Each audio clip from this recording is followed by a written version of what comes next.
Hey guys, today we're taking a look at the new McFarlane Toys DC Multiverse Collector's Edition DC Comics proper Wonder Woman. Let's get into the packaging, shall we? Here is the packaging. We of course have the figure and the contents in there. You of course have the silver foil instead of the white that you'd see on other McFarlane figures. I just happen to have the Animal Man box here. Then it of course is McFarlane Collector Edition right there. Then you of course have the DC Multiverse logo right there, Wonder Woman nameplate at the bottom, and then of course you got the 12+ warning right there. On the side you of course have the Wonder Woman nameplate right there, DC Multiverse logo up there, and a number 10 there. So this is number 10 in the collector line. You of course have this beautiful panel of Wonder Woman from apparently the Who is Wonder Woman storyline, which I'm not familiar with that, but a very nice panel. I'm not gonna lie, it looks beautiful. And then you of course have the McFarlane Toys social medias at Facebook, Twitter, and Instagram. On the side, you of course have the McFarlane Collector Edition Wonder Woman from Who is Wonder Woman. You of course have the DC Multiverse logo up there. You have McFarlane Toys in silver logo at the bottom. On the top, you of course have the McFarlane Toys logo right there. 22 moving parts. And then on the bottom, you of course have the Wonder Woman legalese right there. And of course, you have the barcode for all you barcode hunters out there. But alright guys, let's see this Wonder Woman figure out of the packaging and see if it's been worth it after, oh, I don't know, 3 years. And here is Wonder Woman out of the packaging. And of course, before we take a look at the figure, we're of course going to take a look at the other contents coming with. First up, coming with probably the thing that annoys collectors more than anything on the entire rest of the planet, and if they got rid of these, they'd honestly probably make the figures better, is these stupid card holder things. Like, what point does this serve? What point on any planet does this serve?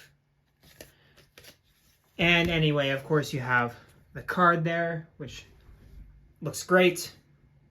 Again, I love that splash page right there. You, of course, have the McFarlane Collector Edition foil ruining that beautiful panel. Then you, of course, have Wonder Woman from Who is Wonder Woman. And then, of course, you have the origin of Diana right there. Which, it's not a bad origin for the cards part.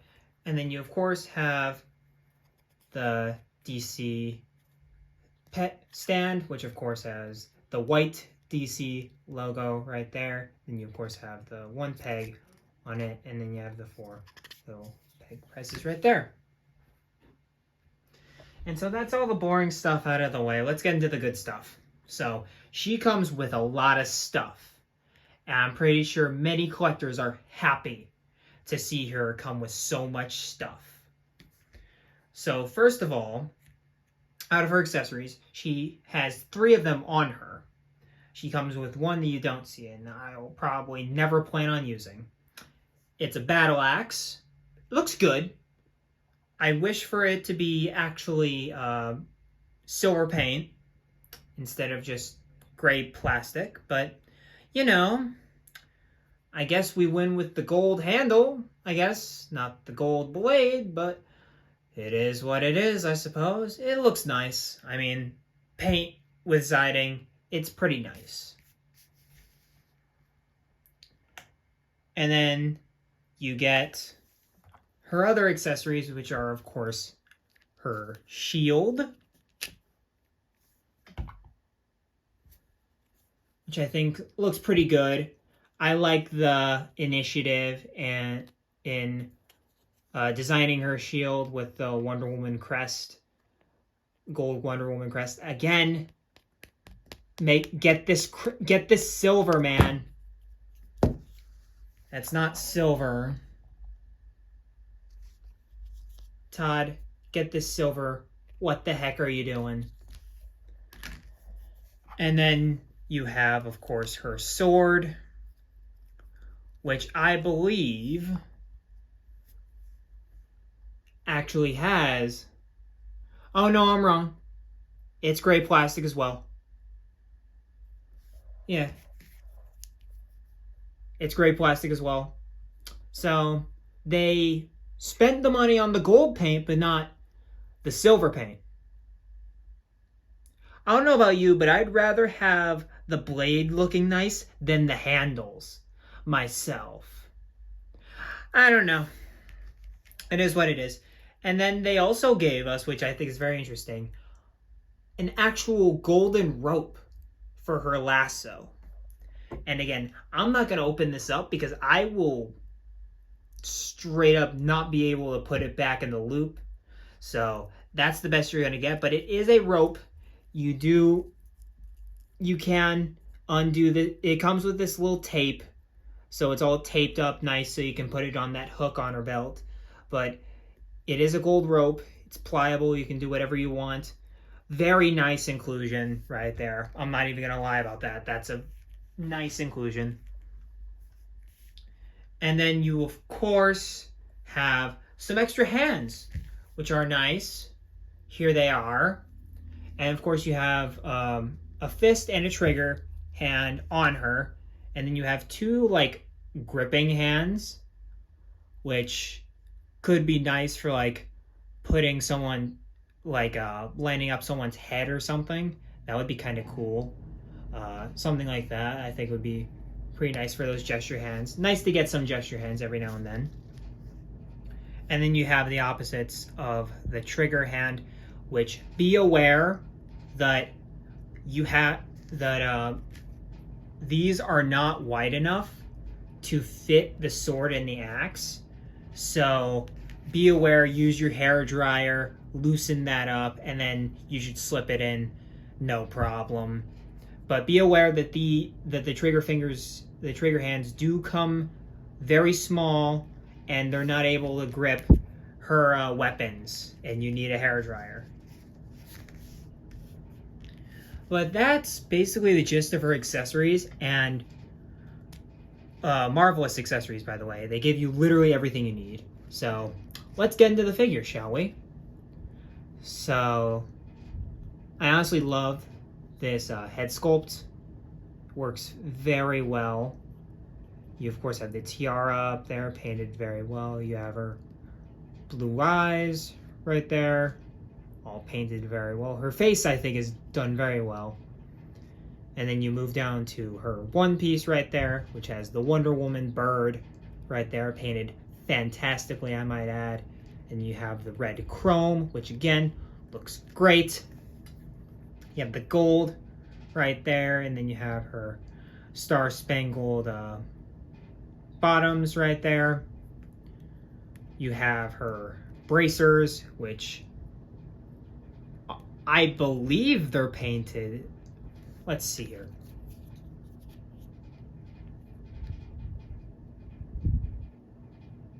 I think they're painted silver. I think they are. I'm not sure. I think they are. Let me know in the comments below if you think that's painted or not, because I can't really tell. I think they are, but I can't tell. But there are her braces right there. Then you, of course, have the back, which I think is painted very well too, and you have all these different kind of lines converging on her back right there. And then her legs are painted, sculpted very obtrusively. I mean, come on. I mean, I get it, but like, you don't need to sculpt that, if you get what I mean. At least for me, I'm kind of good on that, you know. And then you, of course, have her she has really pink knees for some weird reason. it shows up pink in real life, but on the actual camera it shows up very kind of tan in a way where she's very pale, but in real life she is very pink. So be aware of that. Then you of course have the nice leather for the boots right there, all sculpted very nicely. I really appreciate that. Going all the way down to the boot right there.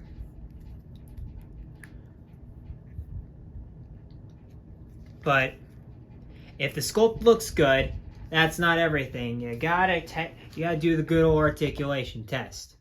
So up first, you of course have the head, which of course is limited because of the hair, and the hair is not the most pliable thing on the world.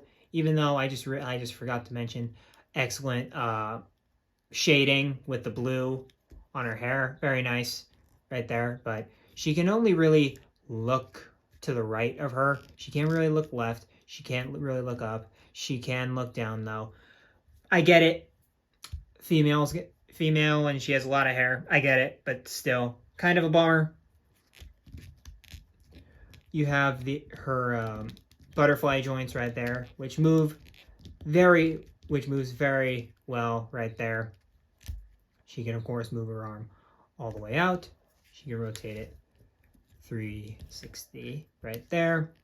She of course has bicep swivel right there. Double jointed elbows. Again, what more can you do? They have very far range though, so good to see there. And then you of course have the wrists that move up and down, and you can rotate them again and make them move in and out like so. That's as far of a ab crunch as you get with her. Very abysmal ab crunch, very sad right there. And you of course, and then she can move that far back. But why can't you get it forward? Forward's much more useful than having all your characters do the limbo. I don't understand why that's such an issue for McFarlane. Literally, just switch the ranges, even though I think how they incorporate that piece going in, I think is very well done. But still, just switch the ranges. Why are the backs going back so farther than forward, when forward is equally as useful? Probably more useful. It's probably the one you want to have. I don't get it. And then you have the typical McFarlane legs, at least inside. But again, she can actually go back really far. I'm very surprised by that. And then she can kick that high up, which is very well, I might add. And you still get a bit of gappage, but it's kind of, oh well. And then you have no thigh pivot at all. You have double jointed knees, which, yikes, but it is what it is.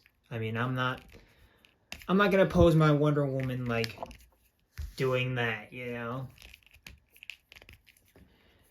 And then you, of course, have the top of the foot with the rotation. Bottom is, of course, ankle pivot, hinge down and up. And you, of course, have toe articulation at the bottom.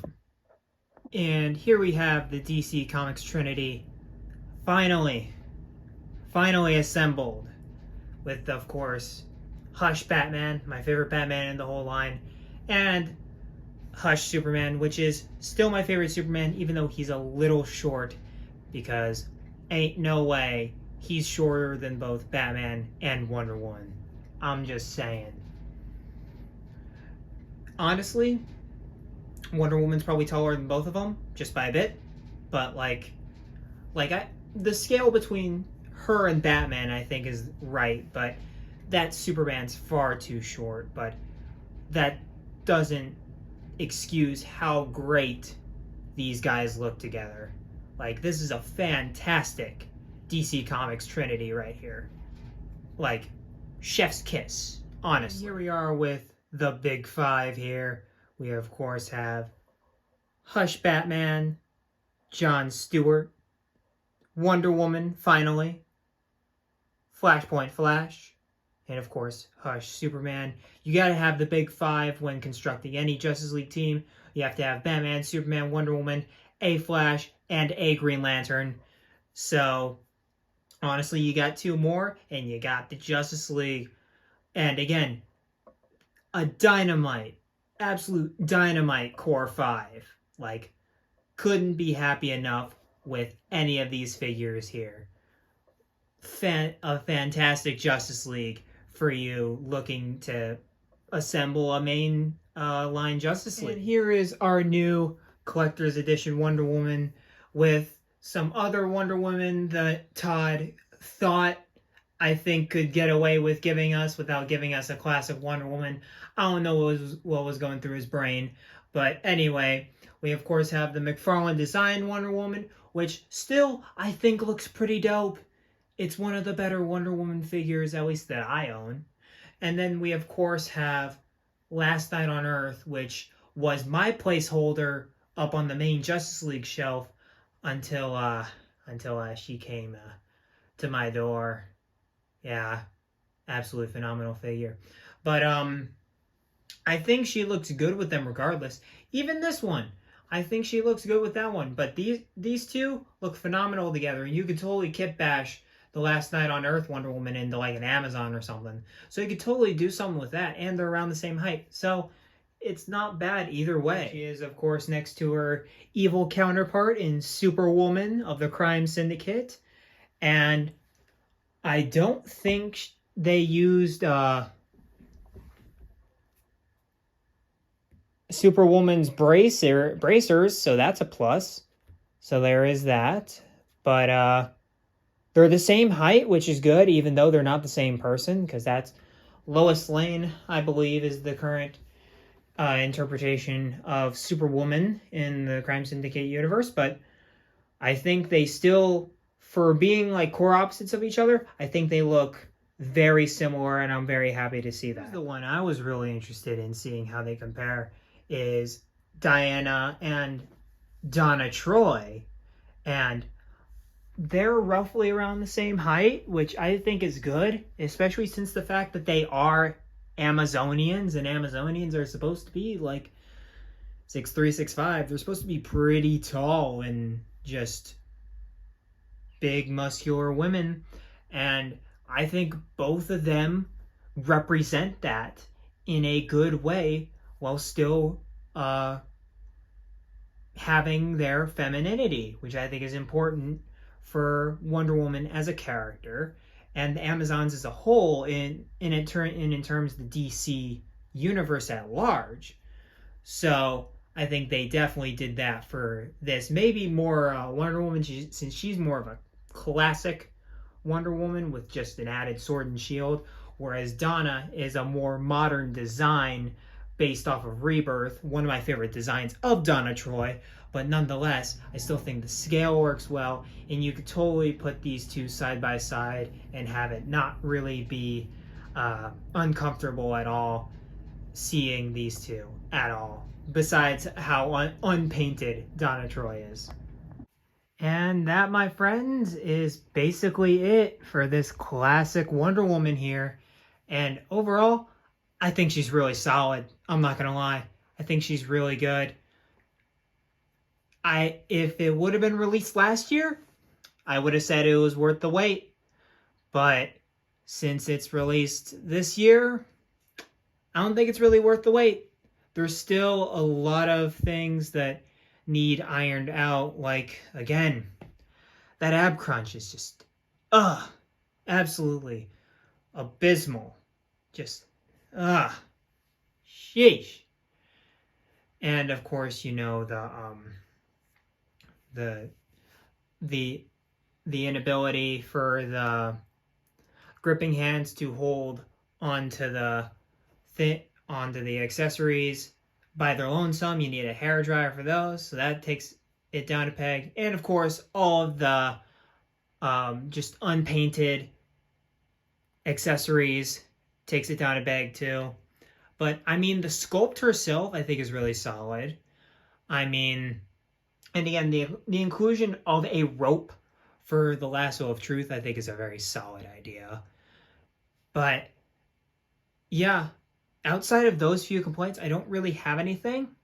So honestly, I'm gonna give her an 8 because it's still enough to not be perfect. And I'm also rating this because how long it took us for us to get her.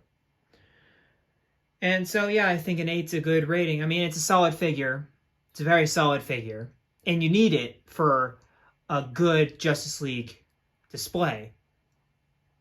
But honestly, yeah, this is a must get. Despite the glaring flaws, and also mine has a bit of an ankle issue in terms of loose ankles, so be on the lookout for that. But outside of that, I've really got no complaints. She has great proportions. I love the height on her. I think she's really solid height-wise. And then, of course, she's as big as you'd expect an Amazon to be. And I just think she's a marvelous, marvelous figure. Pun intended. But that being said, like, comment, subscribe, all that good stuff. Tell me what you think about this classic Wonder Woman down in the comments below. I love seeing your guys' opinions and interacting with you guys. It really brightens my day. And with that being said, I will catch you guys in the next action figure review. And like I said, keep collecting, be kind to one another out there, and yeah, see ya. Peace.